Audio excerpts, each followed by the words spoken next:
Ever since I was a kid, growing up on the south side of Chicago, everybody, my parents, teachers, my minister, all told me the same thing. You are smart. You have the potential for great success. But there was another voice in my head, but not if you're gay. Have you ever seen a highly successful gay black man? If you try to be that, you will cease to exist. So I played it straight up until my junior year in France, 1982 to 1983. I could step away from Northwestern, live a different life, be someone else, knowing I would return home and finish pursuing my practical law school dreams. But while I was in France, anything was possible. I told my new closest friends in Paris, who didn't go to Northwestern and so were safe, that I was gay. I bought a well-worn copy of James Baldwin's Giovanni's Room that I found at one of the bouquiniste shops along the Seine about a young white guy in Paris grappling with whether he is bisexual or homosexual. I fancied myself a black gay expat, following in Baldwin's footsteps, even making the pilgrimage to his gravesite at Père Lachaise Cemetery. I felt liberated and literary and connected to my authentic self as I never had been before. But while I kept saying I was gay, I wasn't doing anything about it. At least until Easter Monday, August 4th, 1983. That night, I noticed what had to be a gay bar. Nondescript, except for the purple neon, a cute guy opened the door to go in and out poured the mixed-up sound of dance music over male chatter. I took a deep breath and shook my head to shut out any thoughts of my parents and my church and the whole black community that had placed on my shoulders the responsibility for leading the race forward. And I walked into the Manhattan! I wasn't there long before a man in his 30s came up and started a conversation in French. "Where did you learn your French?" he asked. "I've been studying it in school," I said. "Your accent is very good," he complimented me. I gripped my drink as we made small talk, and I wondered where this would all end. "Je m'appelle Christian. Tu veux venir chez moi?" he finally asked me. And that was the moment when I had to confront my fear. What would happen if I went home with him? Would I cease to exist? Oui! I managed to squeak out before we caught a cab in his place. Christian's apartment in the second arrondissement was designed by Pierre Cardin, who might once have been his lover. Christian offered me a Pernod over ice to calm my nerves. The anise liqueur was sweet, bitter, salty, and sour all at once. Christian sensed my inexperience, and we kissed first tentatively and then with more passion. He had an old-world courtliness that made him a patient but ardent lover. And when I leaned into his arms, I let the fear fall away, and I was surprised at how much my body already knew that my head and heart were just beginning to figure out. The next morning, I lingered in my bed, in his bed, sipping a café au lait he poured for me. In the dim light of his apartment, I tried to freeze the moment, using my sketchbook to draw the scene of him nude, shaving, preparing for work, the scent of his cologne, guirlande suspended in the air. Outside, the sun was creeping up, illuminating the city of lights, but there in Christian's room, I appreciated the drawn curtains, and I tried to make sense of where I was and what I had done and how I had cut strings that had tethered me to the expectations I had for myself, and I thought that everyone else had for me, that were all twisted together like ganglia. And for the next 6 weeks, I would dine with Christian at the chic restaurant Au Diable des Lombards, and I would fantasize about a world in which we could be together. He was handsome and distinguished, and I got a glimpse of myself, as he must have seen me. Together we were cosmopolitan and urban. Old world charm meets exotic black American youth. He'd strike up witty conversations with the people at the next table as we secretly played footsie below.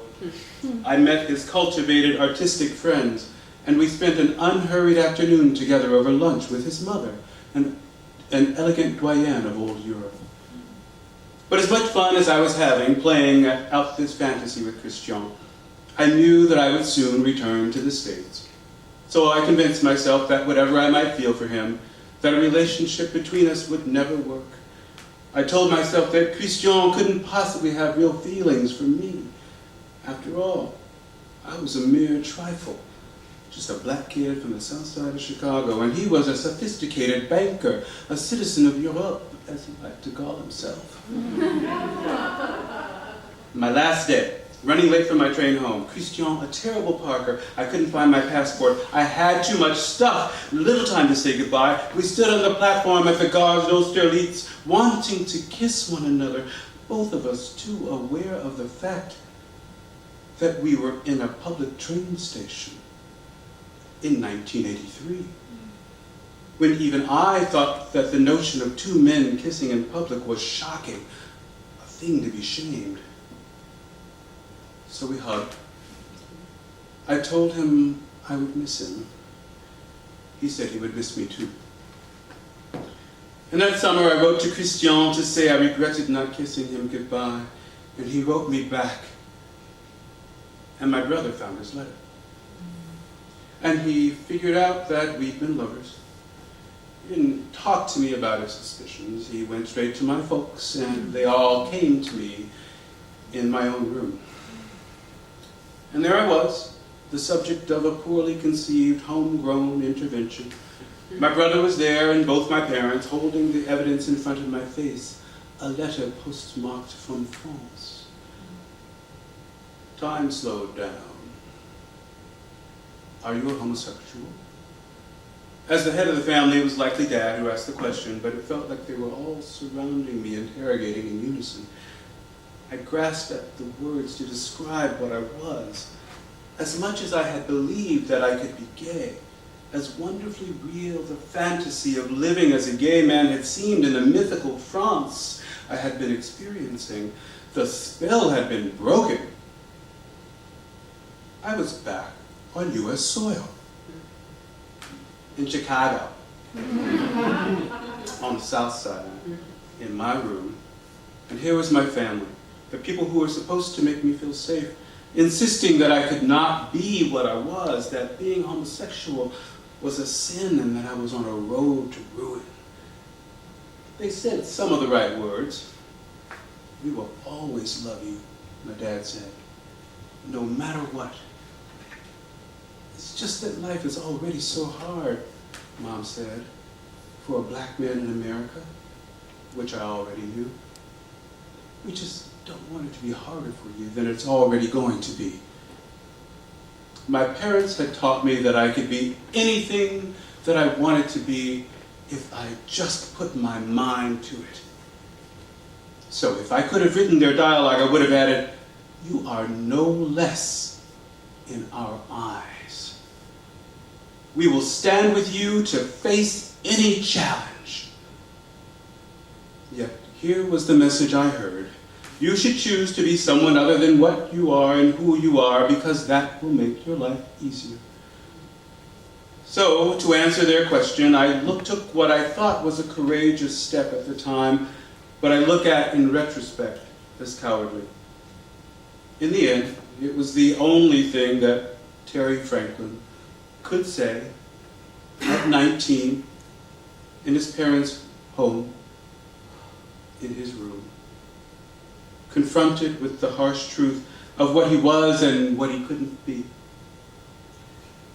Baldwin said that his book wasn't so much about homosexuality, but about what happens if you are so afraid that you finally cannot love anybody. I'm bisexual, I proclaimed. I bargained. I gave them something. I gave me something. Hope. that all could be okay, that I might even turn out to live a straight life and get married and have children, and that success could still be in my destiny. And as terrified as I was that something awful would happen next, there was no high drama. No screaming, no slamming of doors, nothing that would outwardly convey disharmony, because our family didn't do that.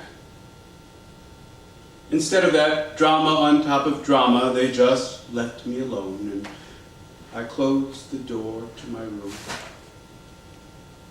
to cry to myself.